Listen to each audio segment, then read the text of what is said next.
Buenos días, amados amigos y hermanos. En esta maravillosa mañana del lunes 12 de agosto de 2024, me permito impartir un mensaje fundamentado bíblicamente en el segundo libro de Samuel, capítulo 6 y versículos 12 al 15. Y dice la escritura, en la versión Reina Valera 1960, fue dado aviso al rey David diciendo: Jehová ha bendecido la casa de Obedón y todo lo que tiene, a causa del arca de Dios. Entonces fue David y llevó con alegría el arca de Dios de casa de Obedón a la ciudad de David. Y cuando los que llevaban el arca de Dios habían andado 6 pasos, él sacrificó un buey y un carnero engordado. Y David danzaba con toda su fuerza delante de Jehová. Y estaba David vestido con un efod de lino. Y así David y toda la casa de Israel conducían el arca de Jehová con júbilo y sonido de trompeta. Qué maravillosa es esta palabra en la mañana de hoy. La escritura nos habla de cómo David trae el arca a Jerusalén. Y hoy el Señor anhela que usted y yo transportemos la presencia de Él como Dios soberano y todopoderoso a donde quiera que usted y yo vayamos. En el capítulo anterior a este de referencia, podemos leer que David hizo un primer intento para trasladar el arca del pacto a Jerusalén, y es claro por la historia bíblica que ese primer intento fue fallido. Pero ahora terminamos el capítulo leyendo cómo David tendrá una segunda oportunidad y efectivamente logrará llevar el arca a un nuevo tabernáculo. Pero en esta ocasión veo algo que me impresiona, y es que David se aseguró de hacer las cosas como Dios manda. David, dice la escritura, se aseguró de que se siguiera la ley de Dios al pie de la letra. Y por eso es importante ver cómo esta segunda oportunidad que tuvo David de llevar el arca de Dios a Jerusalén fue efectiva, y además que es importante porque si la llevamos a la revelación de lo que Dios quiere entregarte a ti y a mí en la mañana de hoy, habla de dos cosas supremamente importantes. Número uno, de que nuestro Dios es un Dios de segundas oportunidades. David había tenido, reitero, un primer intento fallido para transportar el arca, pero en este segundo intento lo logró porque nuestro Dios es un Dios de segundas oportunidades. Pero no solo eso, no podemos pretender hacer lo mismo siempre y pretender tener resultados diferentes. En este caso, David se dio cuenta de cuáles fueron los errores de su primer intento fallido por trasladar el arca del pacto a Jerusalén. Y entonces lo que hizo en esta ocasión fue hacer las cosas, escúchame bien, a la manera de Dios. David se aseguró de hacer las cosas como Dios lo ordenaba. Y David hizo que se siguiera la ley de Dios al pie de la letra. Y creo que tenemos que entender la revelación y comprender que Dios nos quiere dar una segunda oportunidad en este tiempo, a ti y a mí, a nivel personal, familiar y ministerial. Pero tenemos que entender que esta segunda oportunidad es porque nuestro Dios es un Dios de segundas oportunidades, de misericordia, de gracia y de favor.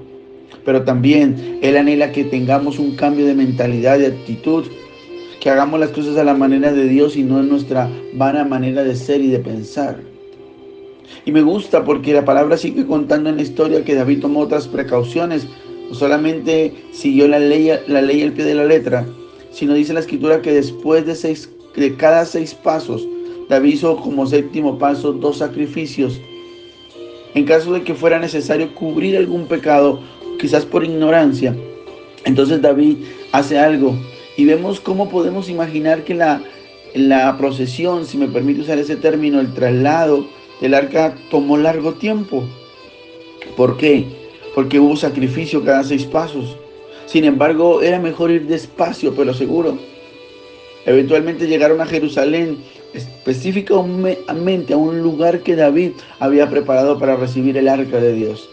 Así que quiero que veamos tanta revelación que hay en la altura del verso 13. Porque número 1, cada 6 pasos David hizo como séptimo un paso de 2 sacrificios. La Biblia es clara donde dice que se sacrificó un buey y un cordero engordado.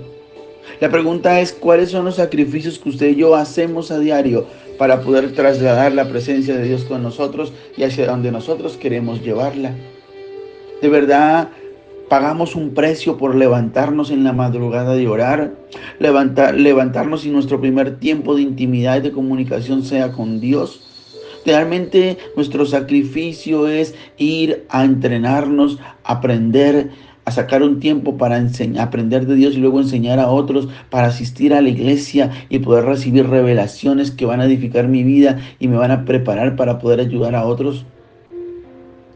Quizás eso requiera tiempo, pero imagínate cuánto tiempo requirió el traslado del arca de Dios desde la casa de Obed-edom a Jerusalén, si cada 6 pasos paraban y habían 2 sacrificios.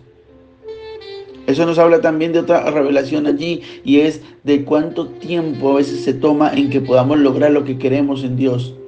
Dios es un Dios soberano y hace todo en su tiempo, no te afanes. No empieces a hacer las formas de desilusión y decir, Dios ya no lo va a hacer. No, haz los sacrificios, mantente firme, lleva la presencia de Dios, que en el tiempo que Dios como soberano lo determine, Él va a materializar lo que Él quiere materializar en tu vida. Pero también vemos al finalizar los versos 14 y 15, habla de la escritura que en la procesión del arca hacia Jerusalén, nos muestra que David danzó con pasión a lo largo de todo el camino. Yo puedo entender que ese era un día de gran júbilo y gozo para David, y que la danza entonces era una forma natural de cómo expresar ese gozo. Mira, nosotros somos la sal de la tierra y la luz del mundo. Tenemos que llevar con gozo y alegría la presencia de Dios. Hoy en día vemos hijos de Dios amargados, criticones, chismosos. La pregunta es, tenemos que entender la revelación del traslado del arca a Jerusalén. Cuando David lo hizo, danzaba con toda su fuerza delante de Jehová. Y David y toda la casa de Israel, dice la escritura, que conducían el arca con júbilo y sonido de trompeta. Déjame preguntarte hoy de parte de Dios, ¿con qué tanta alegría y gozo tú vas a la presencia de Dios? Y máxime aún, ¿con cuánta más alegría y gozo y júbilo trasladas esa presencia que te impregnó en tu cuarto de oración, en el templo, o donde quieras que tomes la presencia de Dios, hacia donde tú la vas a trasladar?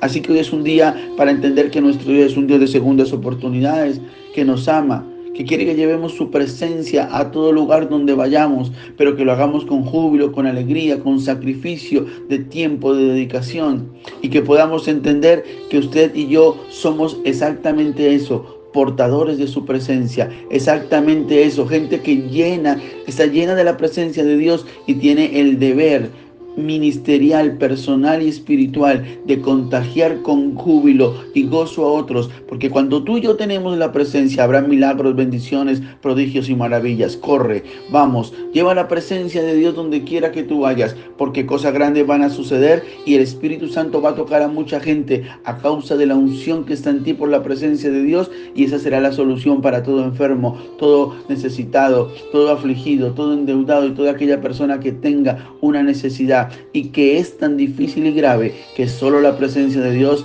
la puede suplir. Que el Señor bendiga tu vida de una manera especial en el nombre poderoso de Jesús.